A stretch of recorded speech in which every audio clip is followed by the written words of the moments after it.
Olinglar bolalarim, olinglar. Nimaga adamga alohida kosada suzding? Qo'llarini laganga uzatib ovora bo'lmasinlar dedim-da.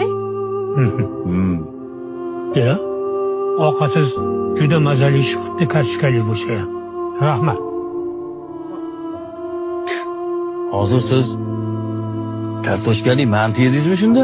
Ha, bolam, juda mazali bo'libdi-da. Nima? Sen hozir o'zimizga go'shtli, yog'li manti suzib, adamga alohida kartoshkali suzdingmi? Bolalarniki bilan adashtirib yuboribman shekilli adasi. Ada, shu kelingizni bitta duo qiling. Ilohim. O'zidan battar kelin uchrasin.